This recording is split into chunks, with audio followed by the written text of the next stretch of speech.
last thing that we want to discuss, the last concept that we want to discuss today is regarding altruism or altruistic behavior. Now remember, till this point we've been talking about evolution, and we know that when we want to answer or explain evolution, we know that in the environment, in the real world environment, in the forest, there is always competition, right? Competition between species, predation is also there, competition is also there. So it's a very harsh environment to live with. But beyond that harsh environment, because why there is harsh environment? Because every single organism is on its own. They need to survive on its own. If they don't get their food, somebody else will get, and they will starve to death. But still, there are examples where you see one organism is helping the other organism. And in our case also, in human population, we build societies for better living. We try to help each other. So we'll get this idea of altruistic nature. Altruism or altruistic behavior is helping others in response to some sort of help expectations, maybe. That's called reciprocal altruism. That you help myself, I will help you. Okay, that's the idea. So reciprocal altruism is a behavior whereby an organism acts in a manner that temporarily reduces its fitness. Remember, while increasing another organism's fitness with the expectation that the other organism will act in a similar manner at a later time. So when I am helping you, I was not expecting any help at that moment. In that case, maybe I am helping increasing your fitness, decreasing my fitness. But still, I know that in future times, if I need some help, I'll get it from you. That is the idea of reciprocal altruism.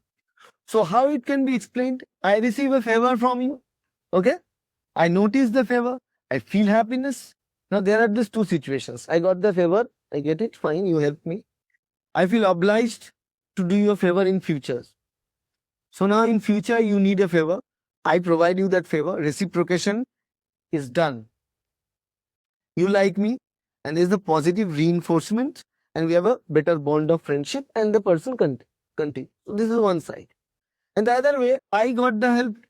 I feel happy. I don't feel obliged to return you a favor when you need it. So I won't help you. No reciprocation. You notice a cheating behavior. You don't like me. You're unlike to do me a future favor. That is reciprocation. Reciprocal altruism works like this.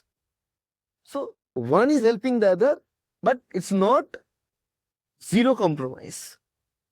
Expecting something. And that's how the whole concept of societies work. When we form societies to reduce competition, to reduce problems, because we can deal all together. So people thought that, yeah, we'll stick together, we'll stay together. So it helps us in many other ways. Okay. So the advantage is a stable social group can be formed so that the individuals are involved in repeated interactions with each other.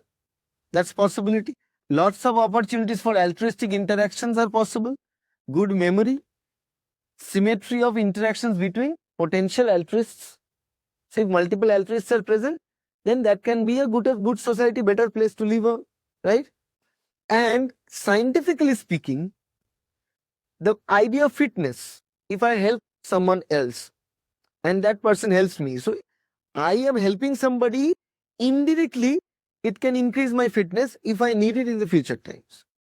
Now, whether I'll get it or not, whether I'll ask for it, it's a different idea, but there's a possibility. And if a place is occupied with multiple altruists, then there's obviously a possibility.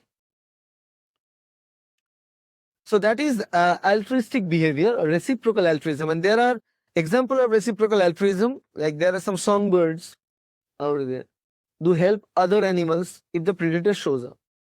That's altruistic behavior. Now what is kin selection? It's little beyond reciprocal altruism. In reciprocal altruism, an organism is doing altruistic act, keeping in mind that reciprocity may be done in future, right? But in kin selection, it's an evolutionary strategy that favors the reproductive success of an organism's relatives, even at a cost to the organism's own survival and reproduction. So that means one individual is helping member of their own family, putting its life online, even though it can die, but still helping member of its own family, keeping in mind that if the family member is survived, the family member's gene is more related. So that person's own gene can be survived. That is kin selection. This is called the idea of inclusive fitness. That is, when we talk about fitness, one organism has a fitness. Member of a family altogether have a fitness. If one is dead, doesn't matter because it has an inclusive fitness in that family. So because that person is laying their body for somebody else from that family only, so that member of the family will have some increased fitness. So kin is a kind of altruism or kin altruism, an altruistic behavior whose evolution is driven by kin selection. So kin selection is nothing but is a type of natural selection, where individuals will sacrifice their own lives in an effort to save closely related organisms, therefore ensuring the survival of genes that they both share. But no, not many people think like this. There are only few examples where bees think like this, ants think like this. They are few social animals, that's why they are called. They are even more social than humans, because they lived in the earth even more years than humans. They survived this long because they use kin selection. They know even why you see in the beehive there is only one queen bee and rest of all of them are helping the queen bee. They are not doing any বিদ্রোহ আন্দোলন তো করছে না যে আমরা কেন করবো, হ্যাঁ সারাটা আমরা সারা খাটুনি করবো আর দেবো একজনের জন্য পুরোটা, because they knew if the queen survived, queen's gene is there, and that's how they survived for so long. Rest of them will lay their lives to save the queen, because not about queen and the workers. They thought beyond that. It's about surviving their gene. So examples, social insect colonies. The social behaviors vary from the type of social insect to the next. Ants and many other bees, wasps, workers, they have these things. Alarm calls a potentially dangerous predator.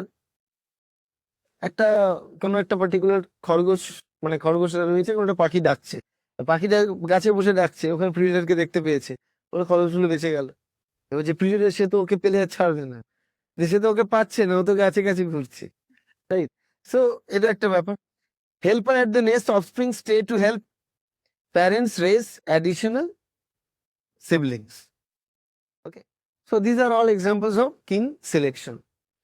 Now regarding kin selection, there is one rule known as Hamilton's rule about altruism. Hamilton stated one thing, that I would lay down my life for 2 brothers or 8 cousins.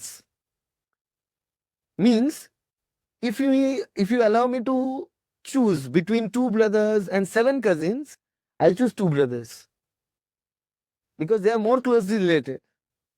Only if 8 cousins or 9 cousins, more than 8 cousins, then I'll choose them over 2 brothers. That is based on genetic relatedness. So genetic relatedness between a boy and mother or father is the closest, right? Then there is divergence from that to the near sibling, then uncle or cousin. So it changes, the genetic relatedness changes. What Hamilton stated is that the altruism is favored by the natural selection when small rb greater than capital C. Small r is genetic relatedness, B is the benefit provided to the recipient, C is the cost to the altruist. C is the cost the altruist need to put, B is the benefit the altruist will get, and R is the genetic relatedness. Okay, between the altruist and the recipient. So you can say RB must be greater than C. Then only it will be favored by natural selection. So relatedness between A and B, benefits to B should be greater than costs to A, between A and B's relation.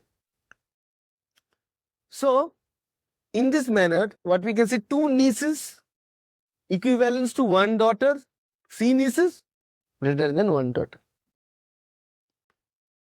So, here is a table of genetic relatedness. Small r is relatedness between altruist and recipient.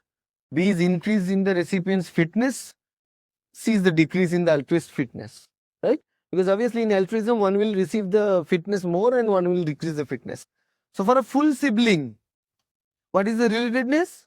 Half, 0.5. For a half sibling, it is 0.25. For cousins, 0.125. Remember that. Full sibling, half. Half sibling, 1/4. First cousin, 1/8. Half sibling means parent among parent, father or mother. One is fixed, the other one is different. Okay? Right. Stepmom or stepdad.